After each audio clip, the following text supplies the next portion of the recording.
Entonces, ahora podemos hacer nuestra pequeña serie que estrictamente, si se considera solo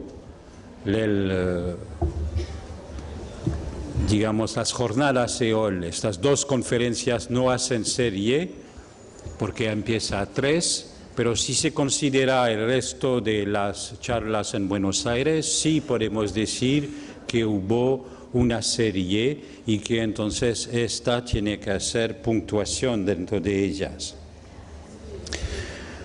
Probablemente en la hora de esta puntuación es hora de darnos cuenta que cuando en nuestro título decimos las patologías de la identificación en los lazos familiares y sociales,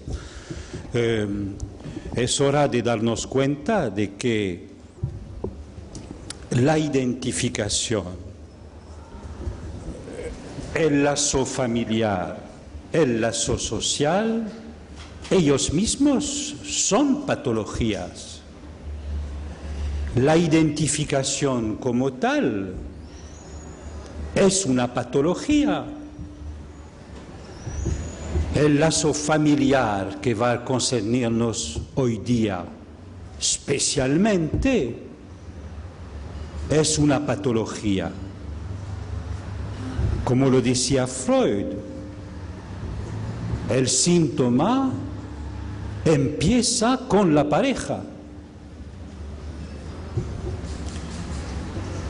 Y la pareja, considerada del punto de vista de la familia, siempre fue un síntoma social.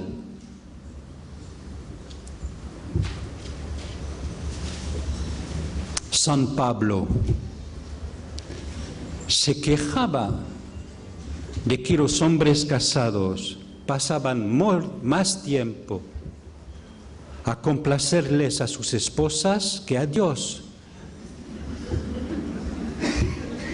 Los moralistas franceses, ingleses, americanos, a partir del siglo XIX, se quejaban del exceso de amor dentro de la pareja y del casamiento, desanimaban al ciudadano a tener una vida política y pasar demasiado tiempo juntos.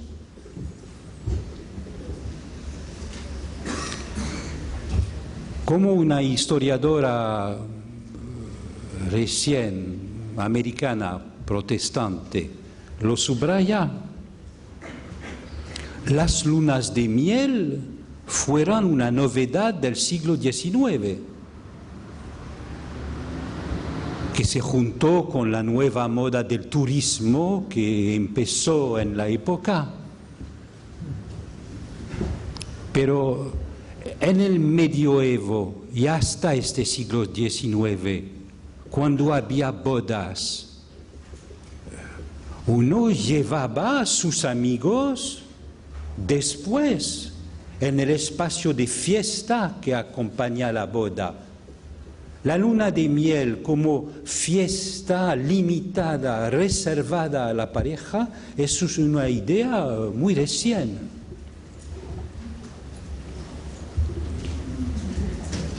Y la familia restringida a la pareja a partir del siglo XIX, en nombre del amor, acompaña el proceso de reducción de la familia.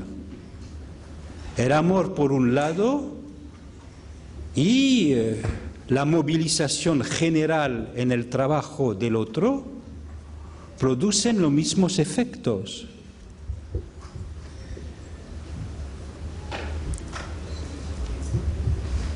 Una reducción de los lazos sociales a este síntoma particular que es la pareja dentro de la familia como la única solución que queda para articular el síntoma de la relación sexual con los lazos sociales. Es muy notable como Lacan, en sus comentarios sobre Marguerite Duras, considera el montaje que proponía Duras en su obra sobre el Holstein, este montaje psicótico particular de una pareja a tres, el ser a tres de Marguerite Duras, como equilibrio para un sujeto psicótico, para pensar la diferencia sexual dentro de un lazo social. Lacan la interroga precisamente como solución original para un sujeto de poder pensar esta articulación, y cuando es imposible hay el brote. Este montaje, si ustedes leen de nuevo el homenaje a Duras, ven que Lacan lo escribe, esta solución durasiana, dentro de la historia de la pareja, y hace referencia al gran historiador francés Lucien Febvre, teórico, precisamente historiador del casamiento, y que demostró cómo en la medida misma en la cual la Iglesia Católica produjo la teología del casamiento, la elaboró en el Renacimiento, o del siglo XII hasta el Renacimiento, como en el mismo tiempo el amor cortés acompañaba como contrapartida a esta elaboración, elaboraba el lazo, digamos, la cuestión sexual de manera independiente de la pareja y del casamiento como tal. Y las cosas se cruzan precisamente en la época del Renacimiento con Marguerite de Navarre y con su Heptameron, que era una versión francesa del Decameron italiano. El principio de constitución de esta serie, porque el Heptameron es realmente una serie, no es el principio de la continuidad de una novela, es una serie de cuentos que se pidieron a los cortesanos acerca de la reina Marguerite, organizadas en jornadas, organizadas en un principio que permite leer, pero es una serie, uno por uno, de cuentos que describen un acontecimiento en la vida amorosa de un hombre o de una mujer. La cosa inolvidable para este hombre y en esta mujer, y en los casos que son presentados en el Heptameron, eran historias verdaderas. Verdaderas más o menos de lo que se puede decir de la verdad. No se puede decir toda, pero el principio no era imaginar. El principio era contar una situación que atravesó la persona que estaba, y poder sostenerlo como algo propio, en nombre propio. Y Lacan opone para indagar sobre lo que es el lazo social de la pareja, opone el principio de la serie del amor cortés a la imaginación de la novela, del principio novelesco, de imaginar una solución global. Mientras que en estos pedazos de real, en estos acontecimientos que son descritos en el amor cortés, vemos como al lado de esta idealización novelesca, especialmente hasta la novela moderna, pero la imaginarización novelesca por un lado contrasta puntos de algo irreductible al discurso de la novela, lo irreductible del hito, del encuentro, de lo imposible a olvidar o a inscribir dentro de la novela del lado del amor cortés.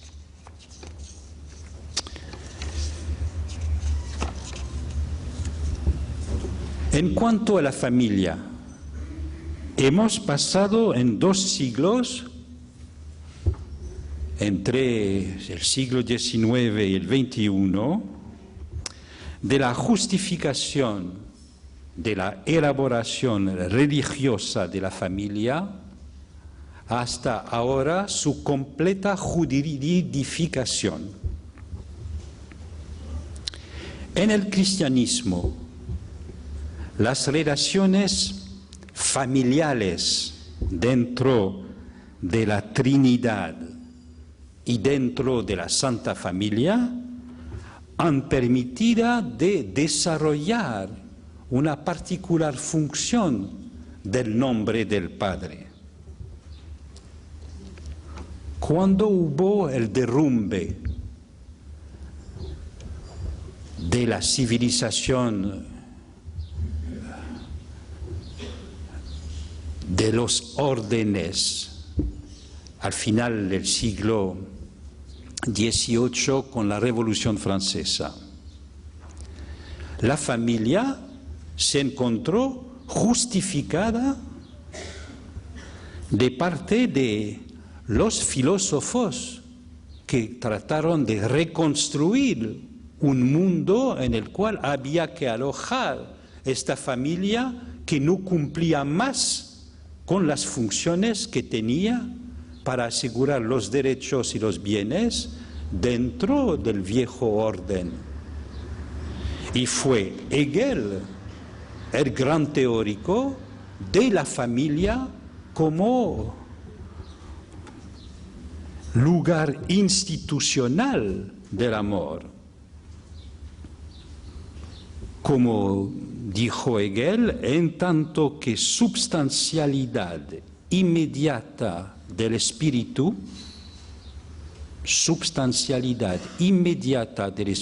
que se da, encarnación, la familia se determina por su unidad sentida en el amor.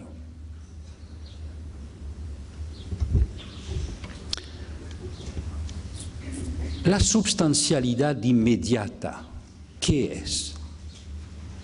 Como lo dijo Jacqueline Miller en la presentación de las jornadas de 100 de la ECF, es que la familia al inicio del siglo XIX aparece como el sueño de un lazo social que podría ser natural. Ahora, 2 siglos más tarde, es el derecho que articula la substancialidad inmediata de la familia.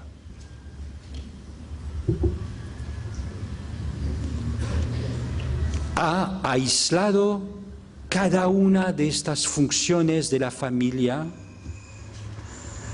ha externalizado algunas funciones, deconstruido otras. Hay zonas enteras del derecho, ramas especializadas, el derecho fiscal, el derecho del trabajo, el derecho social, el derecho de la inmigración. Permiten articular cada uno de lo que Hegel y otros, si se lee todo el idealismo alemán, tenía una teoría de la familia. Pero todo lo que apareció como unidad sentida por el amor, ahora es la pluralización de derechos que entran en competición.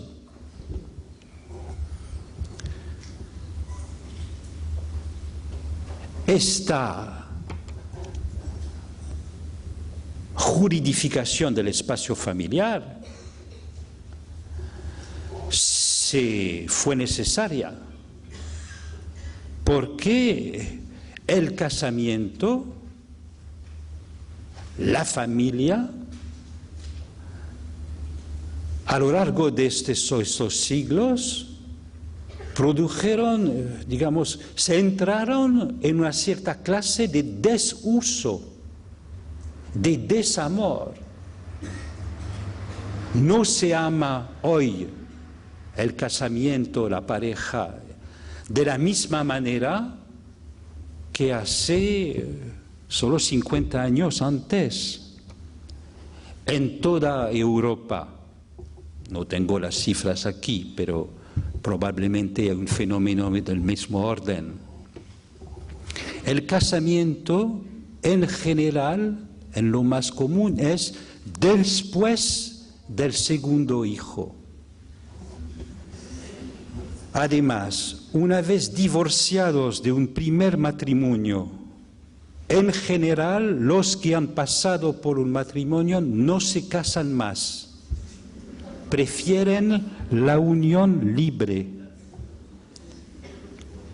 como se dice allí.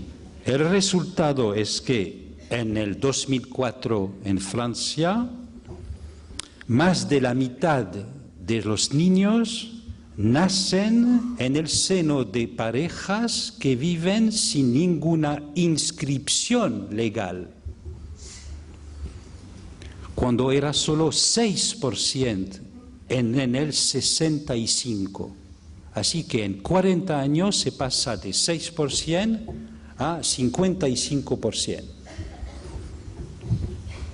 Ahora, esta cifra, hay que decir, es particular a Francia, que es que tiene las cifras más elevadas en toda la comunidad europea de nacimientos fuera del matrimonio.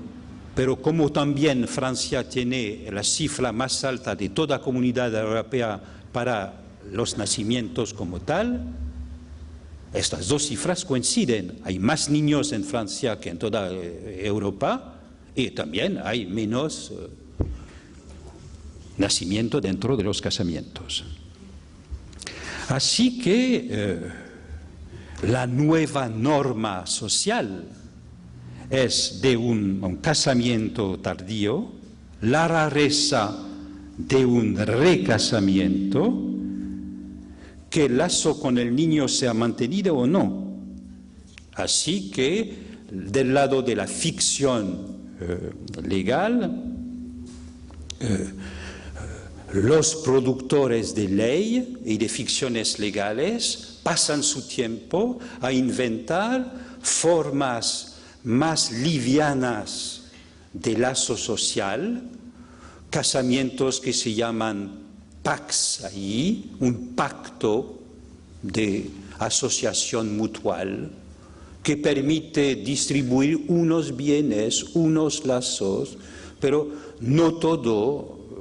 Más bien cada uno que conserva su patrimonio, digamos, articulado por el derecho del patrimonio en general, pero puede compartir algunas cosas y se inventa una variedad. No hay solo el matrimonio y el pax, hay muchos tipos de lazos que permiten, digamos, pluralizar y tratar de convencer a la gente que tienen que utilizar estas herramientas para, digamos, producir un poco de lazo social, cuando si no, en la dicha unión libre, que tiene nada más de libre que la otra, la única diferencia es que no hay inscripción legal, es decir, que se vuelve opaco al discurso político, el discurso del amo. Pero a pesar de la ingeniosidad de nuestros legistas, la real con el cual se topan es que sigue de poco uso. Entonces, cuando la mayoría de los niños vienen afuera de las familias, ¿cómo hacer para mantener los deberes de la familia? Es esto que la ingeniosidad viene, es que en una ley recién se hizo un paso más, era considerar que antes era la familia que producía los niños, que transmitían el nombre, apellido, derecho, etcétera, a los niños. Ahora es el niño que hace la familia. Es decir, que cual sea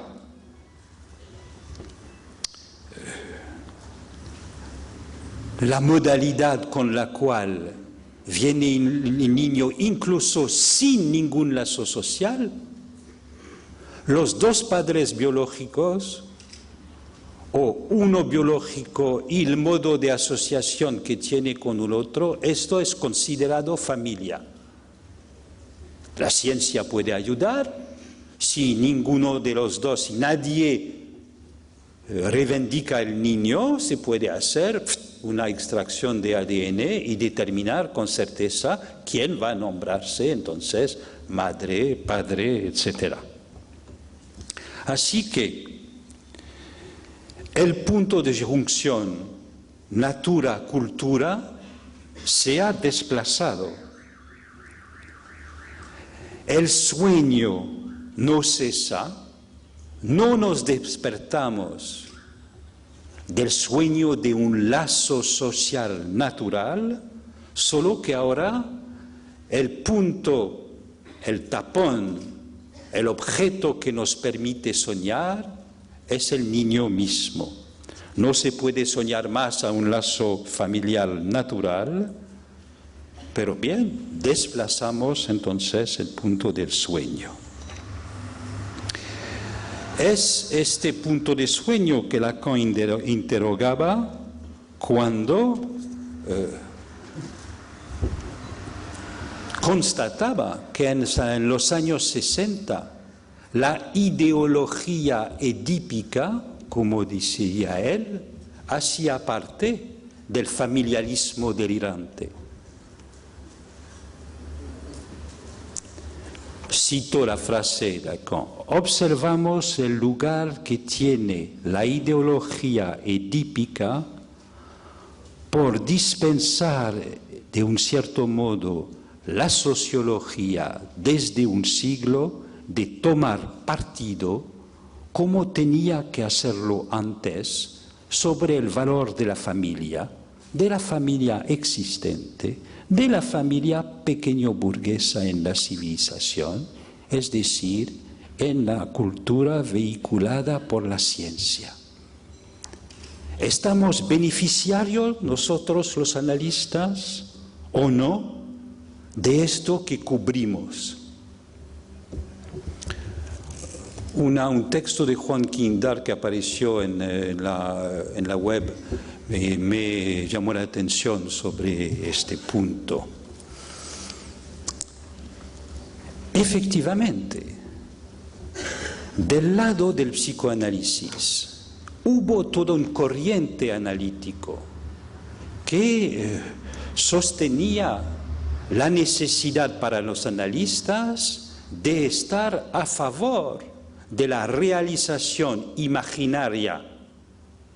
Es esto que es ideología, la realización imaginaria del drama edípico con personas en la realidad. Entonces hubo desde los años 50 en el cual el divorcio de masa empezó a operar, había siempre expertos analistas convocados para decir que para el desarrollo normal del niño se necesitaba un padre y una madre y entonces que el divorcio podía dañar porque separaba el padre y la madre y producía querellas en la familia. Bien, eso cuando Lacan elaboró el nombre del padre, hay que acordarse que fue una de las herramientas para precisamente oponerse a esta perspectiva conservadora. Porque lo que sostuvo Lacan, y si ustedes leen el Seminario 2 hay ejemplos sobre esto, de que precisamente una mujer divorciada, por lo tanto, no cesaba su relación con el nombre del padre. Que esto tenía nada que ver, que el arreglo social sobre las formas de la patología del lazo social, que de todas maneras son una patología, pueden variar. El tema es que una mujer puede, ella misma ha tenido un padre, tiene una teoría sobre el padre, cuando la tiene, en los casos favorables, digamos. Y entonces que sea sola el pareja soñando con otra pareja entre dos parejas, etcétera, no cesa por lo tanto de tener esta relación con el nombre del padre. Pero entonces esta ideología edípica consistía en una operación análoga a lo que había tentado la filosofía a final del siglo XVIII y al inicio del XIX. Era la naturalización de la familia pequeña burguesa. Entonces, Lacan escribió esto en los años 60. Ahora estamos en una situación completamente otra. La sociología dejó de no tomar partido. Hay dentro de la sociología claramente dos corrientes que se oponen y que toman partido. Por un lado, tenemos los sectores, hay una contradicción entre la voz y la imagen. Para la voz hay que levantar el micrófono, para la imagen hay que quitar el micrófono. Así que se ve bien la contradicción, digamos, que la imagen no permite abarcar todos los objetos A en el marco de la pantalla. Siempre hay un cierto déficit.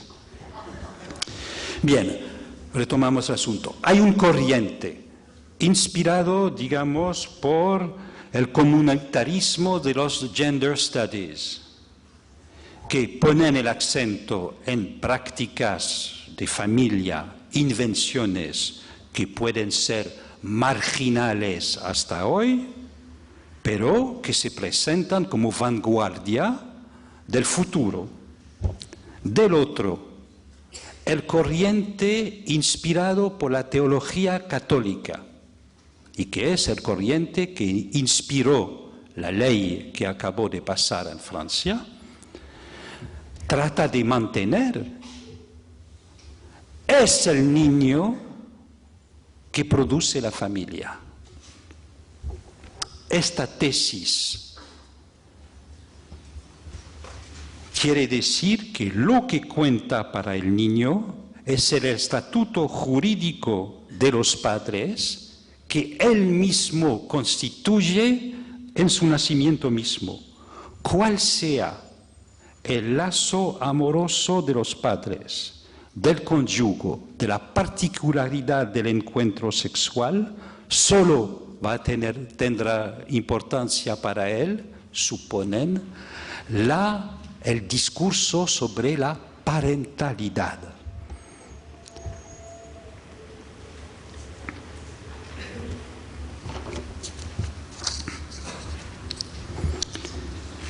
Esta hipótesis de un lazo natural no es la hipótesis del psicoanálisis, que ella constata que la ideología edípica ya no es suficiente. Y nuestra práctica no es una práctica conservadora,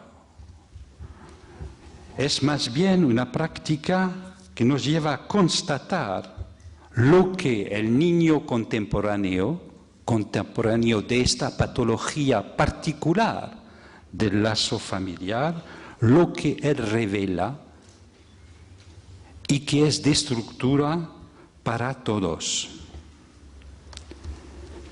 Es que sea en la perspectiva progresistas tipo Gender Studies, sea en la perspectiva conservadora o neoconservadora, porque inventan algo, de la teología o la sociología católica, es el sujeto que tiene el cargo de constituir su familia, en el sentido en que la familia instituye una distribución de los nombres de padre y de madre.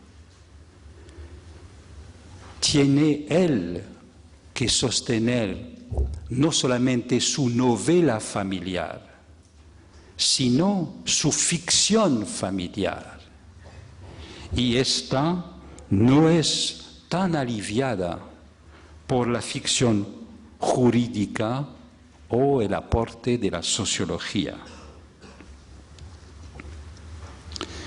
Hay una necesidad de ir más allá de la ficción sociohumana, como decía Solers, Philippe Solers.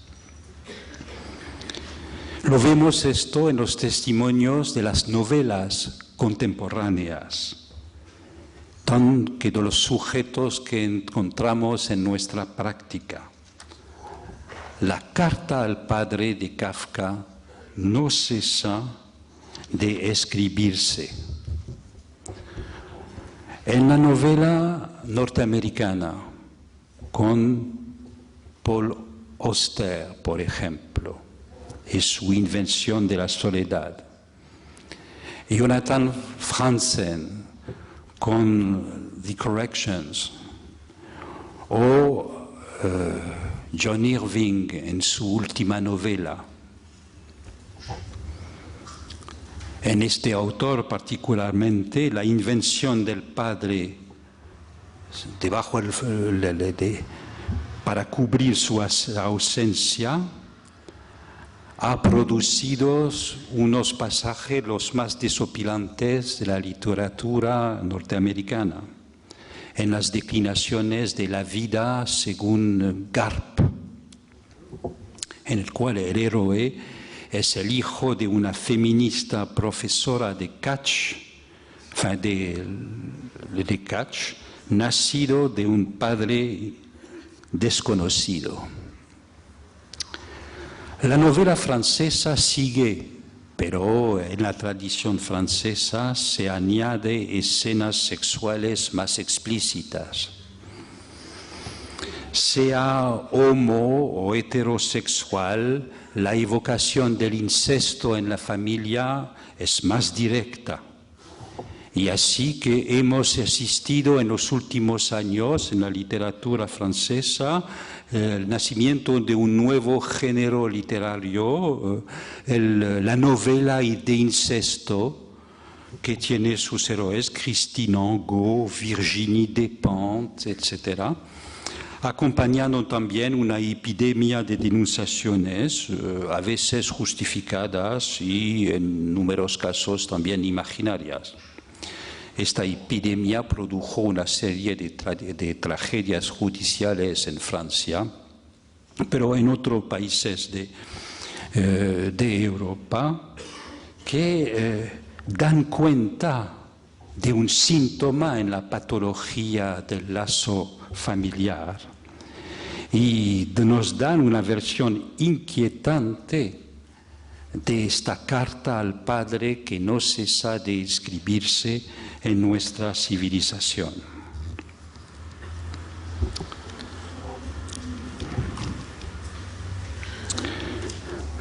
De manera opuesta a los sociólogos que examinan tranquilamente lo que hay de yancia entre las parentalidades múltiples, variadas, inventivas por un lado, y por otra parte, las formas diversas de la deriva de la pareja contemporánea y de sus prácticas sexuales, el niño que encontramos como sujeto, él sabe que tiene que hacer, encarnar y anudar, por una parte los ideales familiares y por otra parte la relación sexual, parentalidad y sexualidad.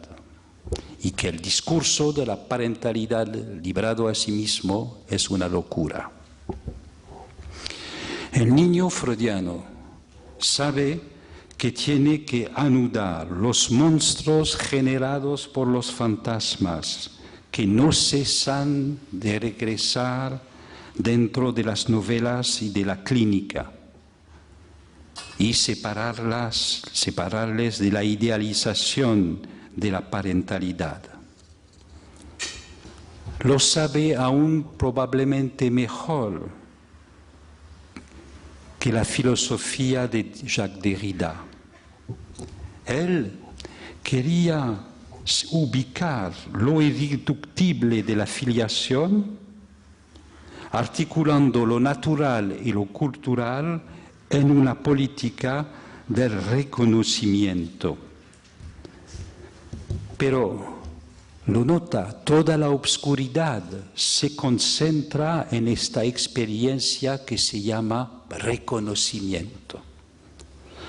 Lo que hay que reconocer es que el niño responde al deseo del otro pagando la libra de carne en el cual que le permite incluirse en este otro. Y que al interrogar el deseo del otro, este sujeto, este niño que pide ¿qué quieren de mí? No es el reconocimiento que atraviesa o que experimenta, sino la angustia. Para tapar esta angustia, la preocupación sociológica quiere articular el niño a una ficción, jugando el papel de un ideal, mismo si el de bajo nivel. La posición psicoanalítica es al revés.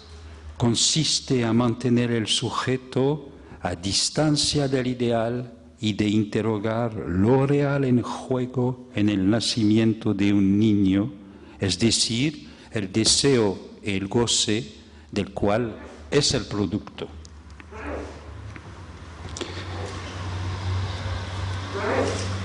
Siempre encontramos el mismo punto de divergencia entre el abordaje sociológico de los fenómenos de lazos sociales y el abordaje analítico.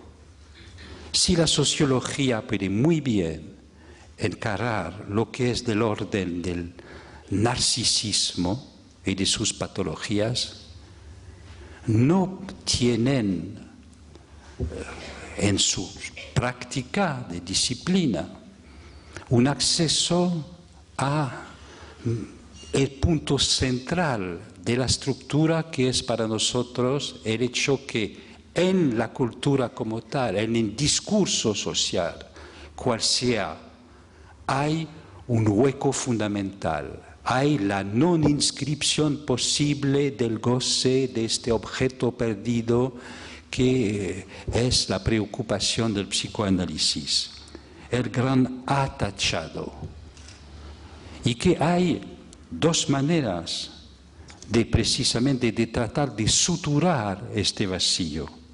En su seminario de un otro al otro, del gran otro al pequeño otro, Lacan presenta dos vías. La primera, dice, es la vía de la perversión, es añadir, tapar este hueco, añadiendo un goce, un neogoce recuperado dentro del otro. Y es el esfuerzo dedicado del sujeto propiamente dicho perverso, cruzadero del goce, como dice Lacan, y esta vía se opone a la otra, la vía del neurótico, que él trata de completar el hueco en el otro, añadiendo el ideal del padre de familia. El padre de familia es el revés del nombre del padre como garantía. El padre de familia es un sueño del neurótico de poder suturar la ansia sexual manteniendo en esta posición. Y a veces hay que decir que para los hombres funciona por muchos sujetos neuróticos esta posición. Pensarse como padre de familia para un hombre puede aliviarlo tanto como para una mujer pensarse como madre y funcionar para aliviar el hombre y la mujer en cuestión de toda preocupación sexual o por lo menos de reducirla a un mínimo que no distrae más del funcionamiento en lo ideal del uno y del otro. Pero bien, el drama familiar tiene que ser considerado a partir no de estos ideales, sino a partir del goce que está en juego en la pareja, el lugar de tapón que revela, como subrayó un texto citado por Blanca Sánchez, el objeto A liberado por el reconocimiento de la ansia en el otro. El niño por excelencia ocupa este lugar. Y es la interpretación entonces que hizo Lacan del aporte de Winnicott tan importante sobre el objeto transicional que se destaca del lugar del otro como tal. Pero dice, lo importante no es que el objeto transicional pueda preservar la autonomía del niño. Cada uno de nosotros desde niños tenemos nuestro oso de peluche y vamos en la vida con esto. Puede ser un reloj, puede ser cuando uno crece, pero estamos por la vida con esto de por siempre. Pero lo es importante no es esto, es que el niño puede ser usado como objeto transicional de la madre. En este caso, dice, el niño realiza, en el sentido de realiza la presencia del objeto A en el fantasma. El objeto A no es más en el fantasma, sino es producido como tal.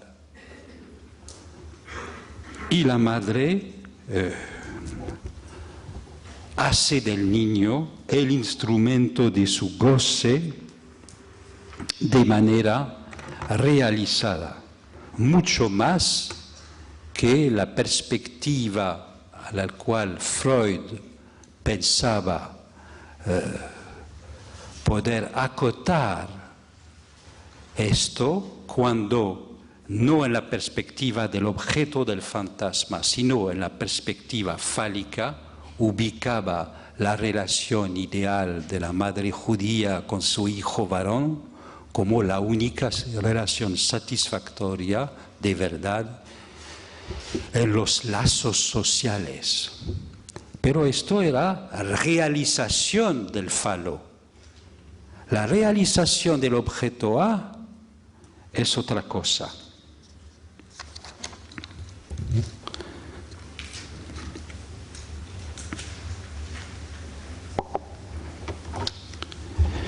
Y en esto, cuando el niño viene a ocupar el objeto de fantasma de la madre, separado de ella, pero vinculada de una manera que hace de él una parte, a veces, del cuerpo de la madre. Vemos cómo se puede articular la articulación entre el liberalismo jurídico de tu cuerpo te pertenece y la estructura real del objeto condensador de goce. Antes del discurso liberal sobre tu cuerpo te pertenece, los cuerpos pertenecían a Dios y los cadáveres a la Iglesia en el espacio católico. Y cada uno tenía el deber de conservarse a sí mismo y de no suicidarse. Es una vez que se define la propiedad privada del cuerpo que después uno puede hacer circular los objetos de su cuerpo, partes de su cuerpo, en el mercado. Se puede definir con el discurso de la propiedad, circulación y tráfico de órganos, vender sus riñones, sus ojos, todo lo que se puede extraer a partir del discurso de la ciencia y ser utilizado en otro cuerpo.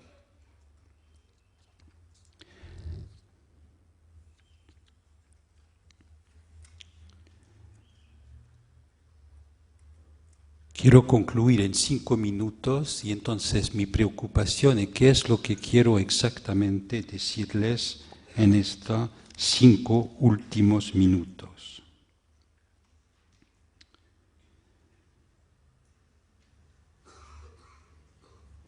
Este tapón del cuerpo como presencia realizada del objeto A, revés de las extracciones del objeto que se hacen a partir de este cuerpo.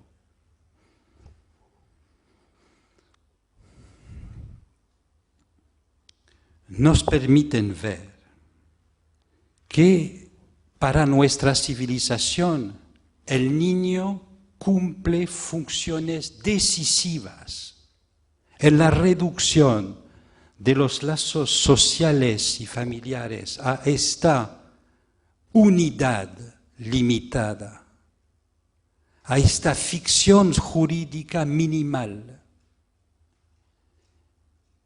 del cual el niño viene a garantizar la existencia, vemos una manifestación más de la función de objeto de goce de la civilización del niño. Esto nos permite ver por qué las asociaciones de padres enfermos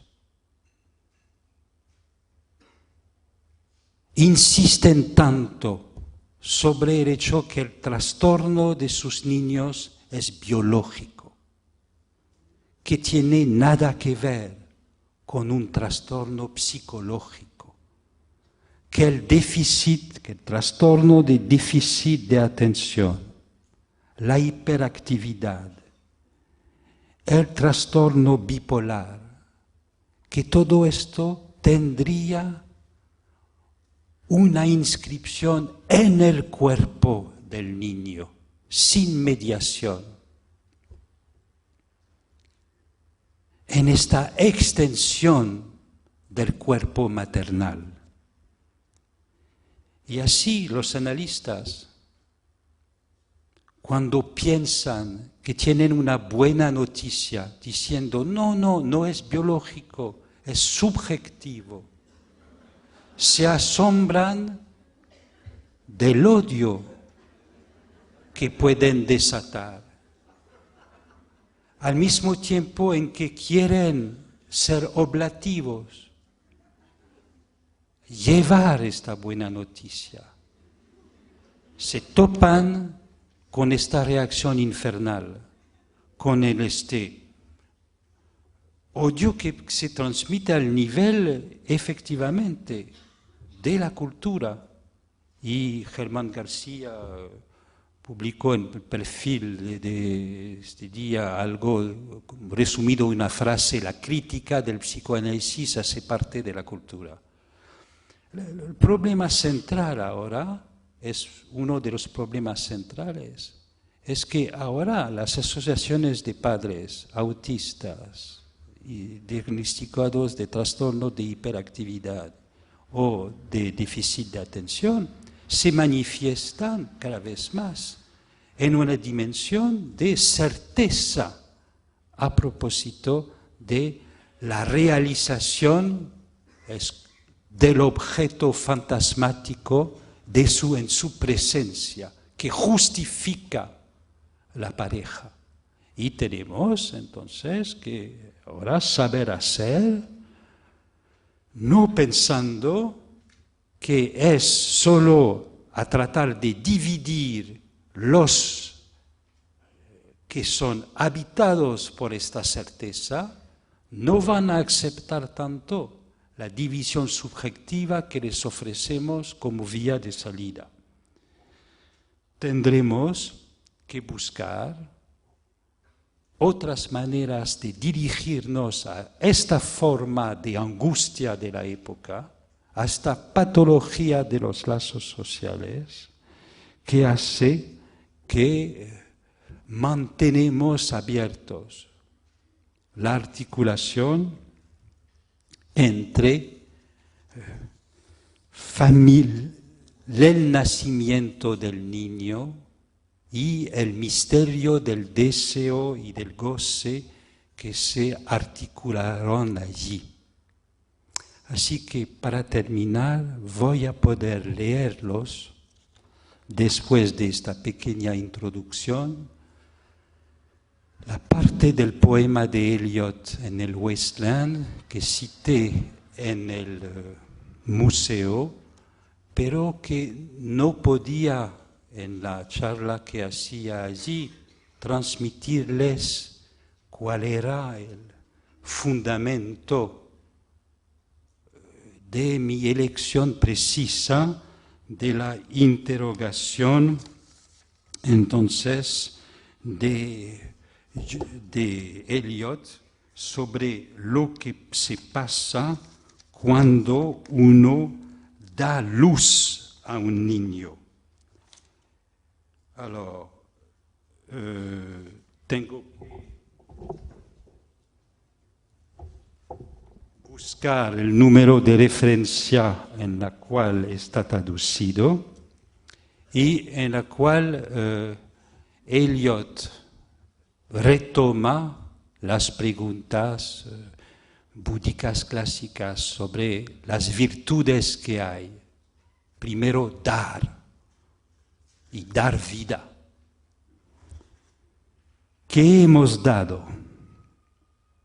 Amigo mío, sangre que turba mi corazón, la terrible osadía de un momento de renuncia que un siglo de cordura nunca podría redimir. Por esto hemos existido, y solo esto, que no ha de hallarse en nuestras necrologías o en las lápidas revestidas por la benéfica araña. tela de la cultura, o bajo sellos rotos por el seco notario, los bienes, en nuestros cuartos vacíos. Precisamente, el psicoanálisis, frente a estas nuevas formas de las patologías contemporáneas, los odios que puede despertar, a pesar de esto, el psicoanálisis se mantiene en esta dirección, hacer resonar dentro de los cuartos vacíos el discurso que es la única vía que tenemos en nuestra civilización para no olvidar el enigma que Eliot resume en su poema.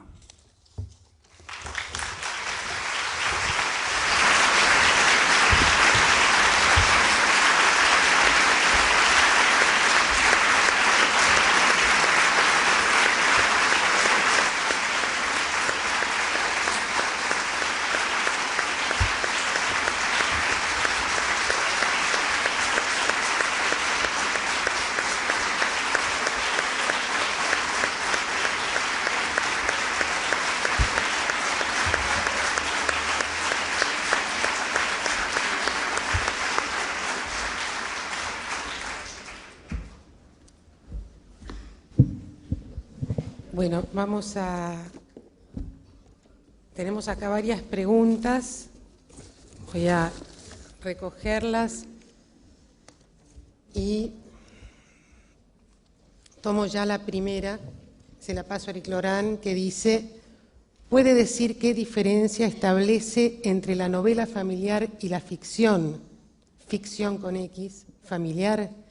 ¿Es que uno tiene preponderancia imaginaria y en la segunda lo real está evidenciado como invariante? Es una pregunta de Enia Fabret.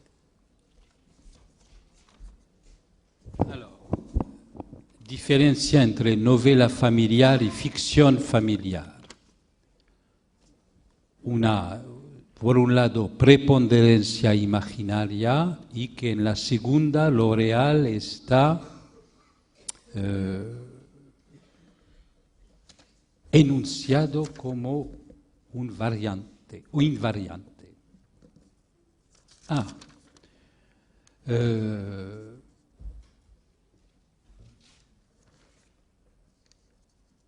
¿Cómo articular esto? Se puede decir que cuando hablemos de la novela familiar,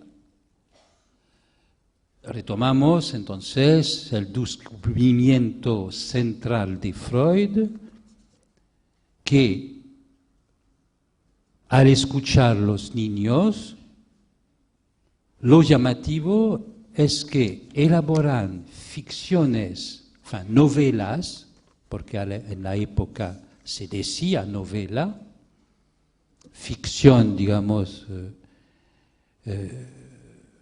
veremos después, elaboran novelas, pero precisamente que no conciernen la familia que tienen, sino una familia que se hacen. Y fue el descubrimiento central de la distancia entre lo que se propone a un niño, lo que se le ofrece al nivel legal y al nivel de la efectividad de la pareja, y que el niño, él, se rehace, se redistribuye una novela. Y el descubrimiento del psicoanálisis es que precisamente toda la presentación que se hace, que el otro de la cultura hace al niño, es una mentira, porque no puede alojar dentro de esta ficción lo que es el goce, el suyo y el de los padres.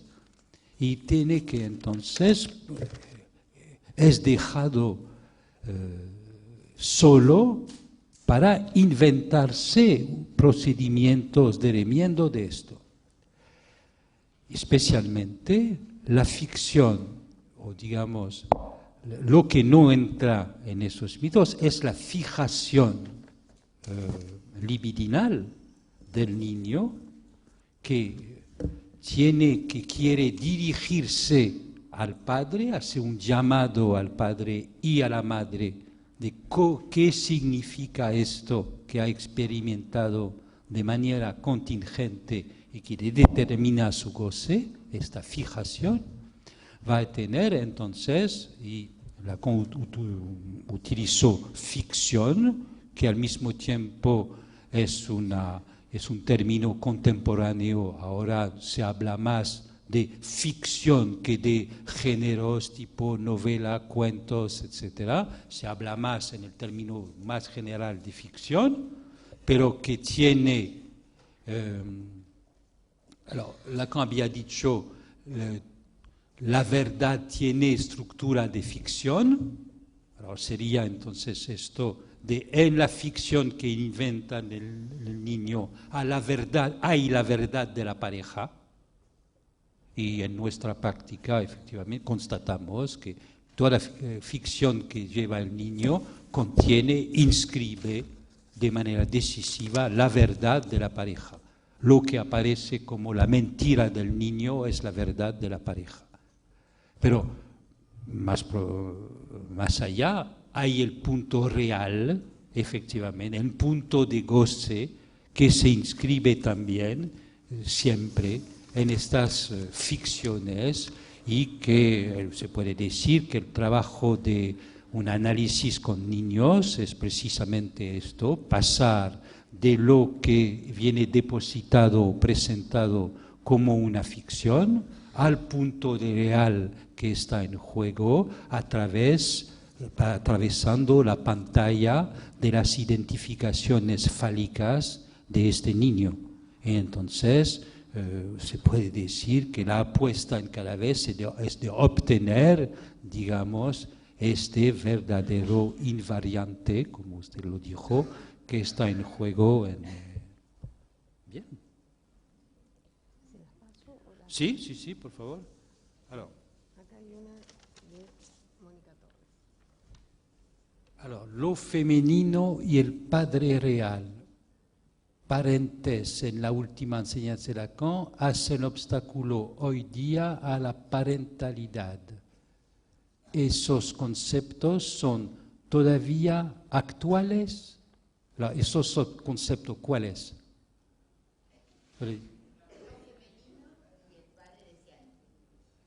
Lo femenino y el padre deseante.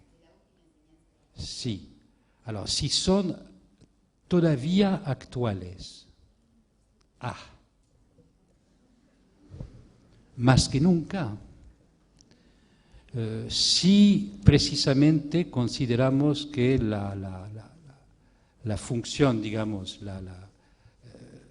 lo que aparece en la debilidad general de los lazos sociales, digamos, patología de la época. Bien. En esta fragilidad más grande aparece cada vez más que el niño como objeto A viene como producto de este encuentro entre una mujer que vendrá en posición de madre, cuando es a partir de su posición de mujer que se puede calcular lo que va a tener incidencia con el niño. Nunca será, por un analista, a partir de un discurso de la parentalidad que podremos abordar el niño, pero más bien a partir de cómo la madre fue mujer. Entonces, esto puede declinarse de múltiples maneras, las oposiciones y articulaciones entre madre y mujer, la relación de la madre y de lo femenino, la relación de la madre precisamente en el goce femenino, en el vertiente de se puede soportar de hacerse otra a sí misma, o se completa con la realización del objeto de su fantasma. Y son dos vertientes, que son dos polos, digamos, extremos, en el cual más o menos el sujeto femenino puede soportar de ser otra a sí misma, hasta el punto límite que Lacan llamó locura femenina, que es el momento en el cual realmente el sujeto es otra a sí misma. Es decir, es una zona, digamos, no es un ideal, ¿no? Ser otra a sí misma, es algo que hay que soportar. No es un ideal lacaniano de que todas las mujeres en la sala tendrían como objetivo fundamental ser otra a sí misma. Hay que acercarse de esto como uno puede. Y del otro polo, que es al revés, la producción de la unicidad, de la mismicidad del niño objeto, hasta el momento en el cual el niño puede ser reintegrado con la madre, y los vemos en estos casos de infanticidios, en los cuales se realiza completamente esta fusión.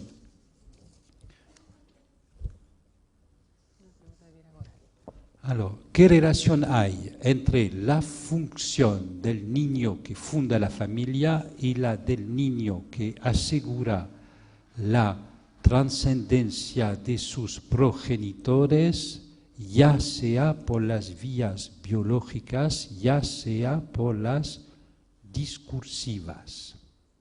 Alors, no entiendo completamente la pregunta, pero entiendo algunas cosas. El niño que asegura la supervivencia y trascendencia de los progenitores es el niño, tanto que en un primer vertiente ideal, el niño ideal que sigue, que ahora condensa con los pocos niños que hay en las familias modernas. Hay una condensación, un peso del ideal que es también inédito en la historia. Cuando en otras civilizaciones la gente tenía 8 o 10 niños, el peso de la supervivencia y la trascendencia, se pasaba lo que pasaba. Y a veces, probablemente, a partir más de 4, las mujeres y las madres no reconocían bien sus hijos. He tenido en análisis, hay pocos, pero he tenido en análisis niños de familia de clase alta, no era por pobreza y falta de recursos, una madre inteligente, etc. Pero una serie de ellos, cada uno ha testimoniado que han tenido la experiencia de encontrarse con esto, que a partir de un cierto número, siempre uno tiene en su vida el sentimiento que la madre no hace la diferencia, que hay en un punto, el objeto maternal es indiferente en un cierto punto, cuando se entraba en esas series. Pero ahora, con los pocos niños que hay, o incluso en civilizaciones enteras como en China, en el cual el poder estatal reduce a un niño, la población hace un peso de ideal que produce suicidios entre los niños. En Asia, ahora, la causa de mortalidad muy importante en los adolescentes no es como aquí, como cuando se habla de violencia, se piensa que el violento es el adolescente. Es más bien el otro que es cruel y violento. Los ponen un peso y tienen que encarnar los ideales de la familia. Alors, produce estos niños que son excelentes a la universidad. Digamos, se sabe que en Estados Unidos, en Australia, todos los puestos de todos los médicos, ingenieros, son todos de origen asiática. Pero el problema también es el peso del suicidio cuando fracasa. Es la relación a la universidad como un arte marcial. Entonces es otra cosa, digamos, el niño que viene a fundar la familia en el sentido en que solo es obligación legal minimal que permite al Estado, de cual sea los casos, tener una ficción que permite distribuir ayudas, obligaciones. Ustedes tienen que ocuparse de sus niños, son demasiado violentos en la escuela. ¿Quién es el responsable? Respuesta en general, nadie. Entonces se convoca a los padres y se les dice, si ustedes no se ocupan de sus niños, el Estado va a ocuparse de sí. Es ahora también en el dispositivo inglés de sociedad de vigilancia que hemos visto, la convocación y tener sesiones conductistas de parentalidad hacen parte del plan general para, digamos, compensar las extrafamiliares consecuencias del multiculturalismo inglés que les llevó a este culto al multiculturalismo que lleva a Inglaterra en la situación en la cual está. Entonces, ella está llamado a un padre feroz que realmente podría ordenar las cosas, incluso los estadios de fútbol. Que retoman cuestiones de ayer sobre los judíos, que yo creo que no convendría abordarlas, sino continuar un poco, me parece, con la tónica que usted ha dado en esta conferencia. Hay una pregunta ayer que, digamos, sobre el tema, el lugar en la civilización, cómo a partir de la experiencia, digamos, de la particularidad que propone el psicoanálisis en su inscripción en lo universal, cómo se puede retomar la cuestión del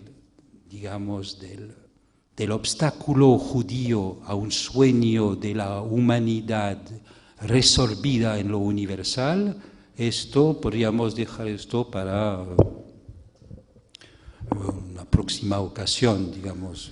Ustedes van a leer el libro de Milner, y aportes de Regnault, de Jacquelin sobre esto, y retomaremos la cosa. Hay algo sobre la ciencia. Alguien Diana Pawlowski me dijo de precisar que cuando digo el sueño cientista, hay más bien que decir el sueño cientificista. Cientificista. Cientificista. Eso es. Pero se entiende igual. Ahora es dicho. Hay que cambiar en todas las ocurrencias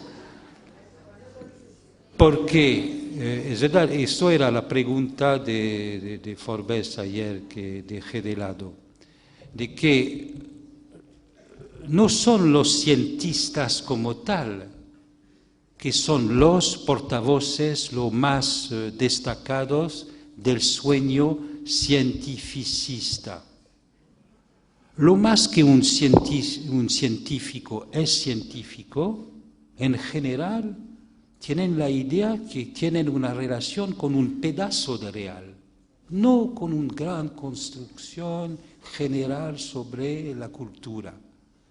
Lo más que están metidos en una actividad de descubrimiento científico como tal, lo más se mantiene a distancia. Por ejemplo, los únicos cientistas que proponen grandes teorías de la conciencia dentro de las neurociencias son en general premios Nobel jubilados.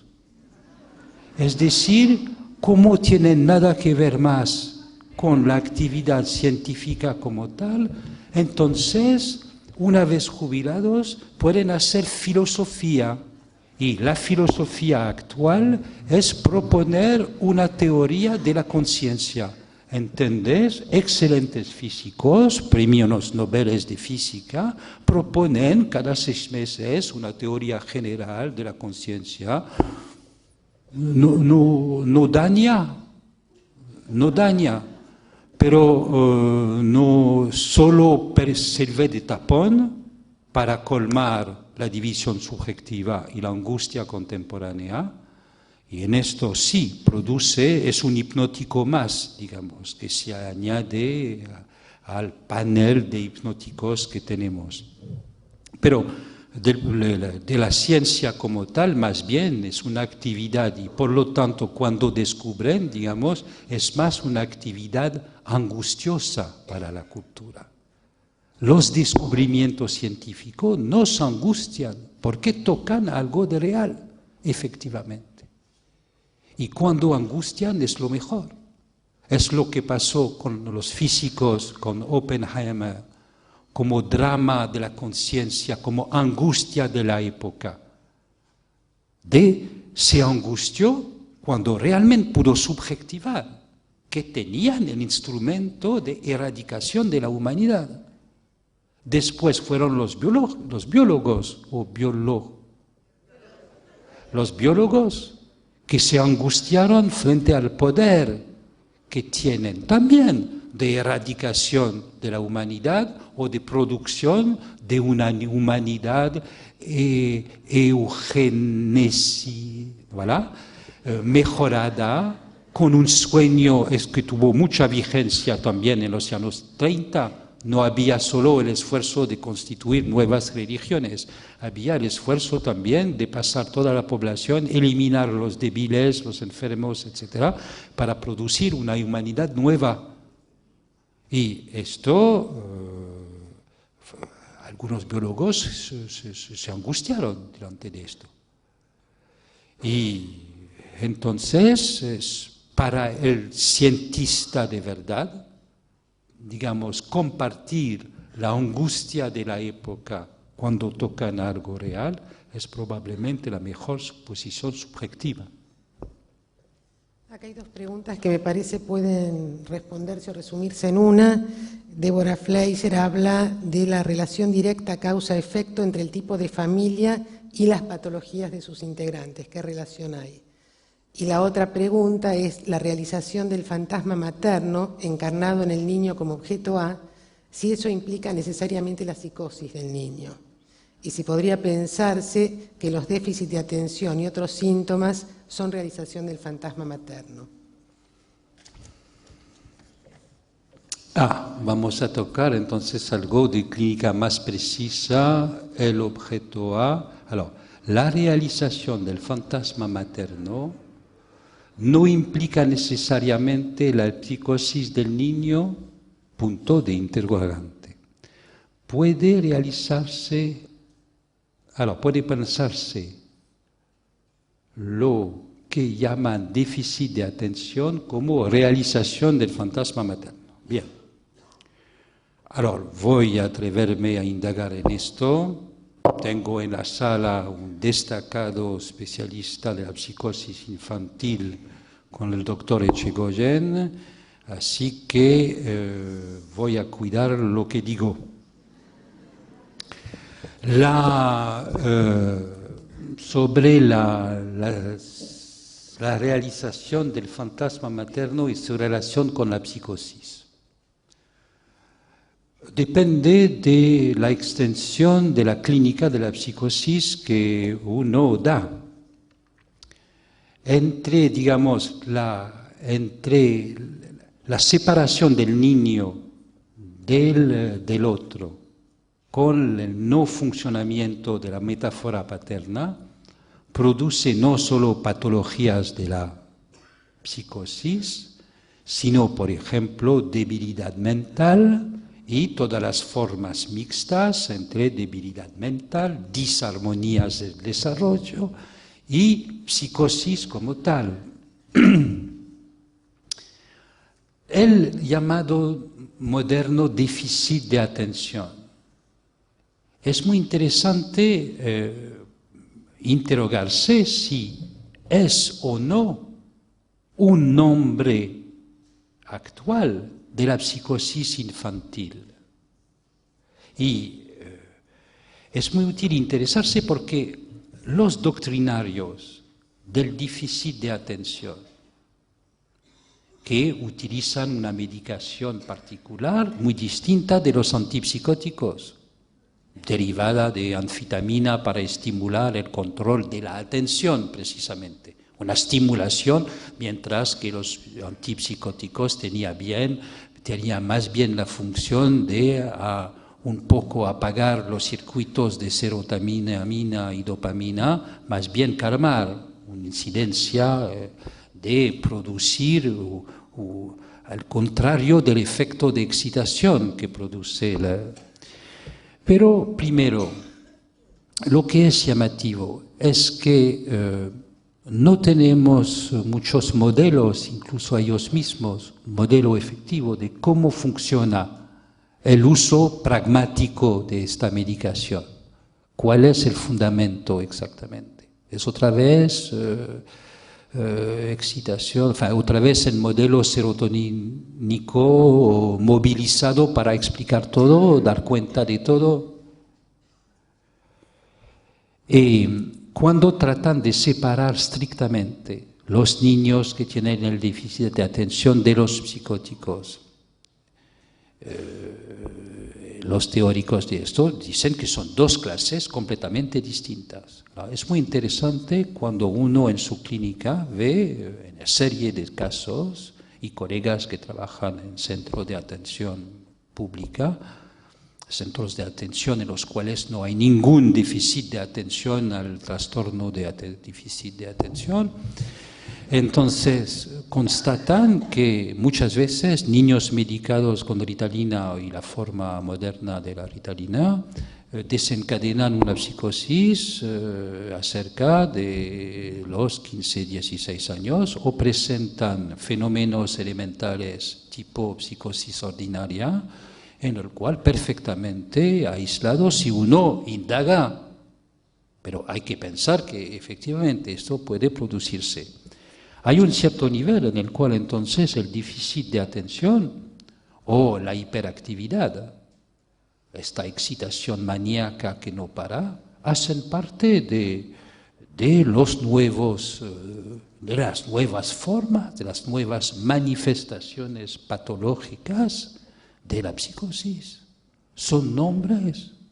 Hay una parte de la clínica que tiene una evolución que depende de la cultura, que depende también de la ciencia, es decir, también depende de la medicación, de su aplicación, y nos producen una serie de patologías que por supuesto hay que estudiar de manera precisa. Las hipótesis, que cuando digo que es una hipótesis posible, depende de que todos ustedes que están trabajando en hospitales, en centros de atención, etcétera, verifican esto, entran en discusión con los psiquiatras biológicos que encarnan una dirección. No son malas personas, encarnan una otra dirección y tratan de responder a una demanda social muy fuerte. Es que ahora los niños antes no estaban en las escuelas, los niños estaban en los campos, estaban en las usinas, estaban en cualquier lugar. Ahora son todos mantenidos en las escuelas, con niños que incluyen toda la población, y hay gente que no son, hay niños que efectivamente no son adaptables al dispositivo de transmisión del saber. Y estos niños, los profesores que tienen que ocuparse de ellos, efectivamente, piden ayuda. Y como no todos son neuróticos, no es solo con un tratamiento, digamos, analítico, que primero no puede ser de masa, como lo es ahora el pedido de ayuda. Pero, y como adaptar el psicoanálisis, aplicarlo a este tipo de niños, implica un esfuerzo grande para tener. Y mientras tanto, los que tienen que ocuparse, por lo menos tienen un recurso en la medicación.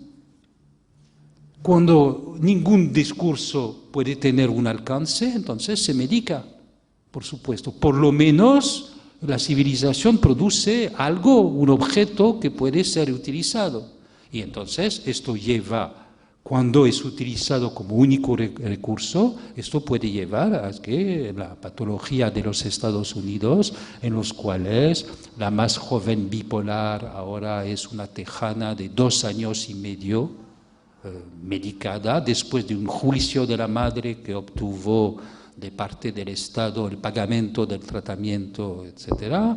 Del otro lado, 25% de la población de los jóvenes en algunos estados americanos que están bajo medicación masiva. Pero, bien, nuestra inscripción dentro de esto no es solamente a nivel teórico, tenemos que incidir en los debates que hay y ver cómo los casos que vemos hacen una objeción a esta repartición entre casillas separadas y que hay algo de inclasificable en la psicosis contemporánea que se impone a todas estas distribuciones dentro del DSM. Y a pesar del hecho que lo que tratan de hacer con la reconstrucción del DSM-5 que nos espera en los 2012, hay que incidir lo más posible. Bueno, creo que podríamos ya, en las preguntas que hay, algunas las ha respondido, sobre todo en el aspecto, queda alguna del aspecto jurídico, no sé si quiere tomar una más. El aspecto jurídico, ¿en qué sentido? Se podría pensar la necesidad de encontrarle un mano legal a las uniones como un intento de control de las pulsiones por parte del Estado. Eso es efectivamente, sí, es la ficción legal, la elaboración de la ficción legal. Es claramente de parte del Estado un instrumento de control. Sí, control de las pulsiones, no sé, pero control de los cuerpos, control de los desbordes de conductas, ciertamente es tratar, cuando no hay ninguna herramienta legal, el Estado no puede hacer nada. Cuando se implica y se puede aseamar una ficción nueva, para el Estado es un progreso en la difusión del control. Es una de las razones por la cual el Estado como tal apreció a su justo valor todo el interés que la comunidad gay y lesbiana acordó a estas formas livianas de casamiento, porque por lo menos esta comunidad, libidinizando estas formas de casamiento, dando a esto un aire festivo precisamente. Un casamiento gay es aún más festivo que el casamiento tradicional, y esto es más adaptado en la época. Entonces hay los más media que se interesen, especialmente, etc. Hay toda una libidinización que permite después para el Estado tener una difusión más amplia de un instrumento de control interesante. En este sentido hay un lazo entre pulsión y formas legales que no es solo de control, es que es una dialéctica complicada de la libinización de estas formas legales y cómo con esto se pasa otra cosa del punto de vista del, digamos, del manager de los recursos humanos a nivel estatal. Bien, me piden que entreguemos la sala, solo nos resta decirle a Eric Lorán que le agradecemos su presencia.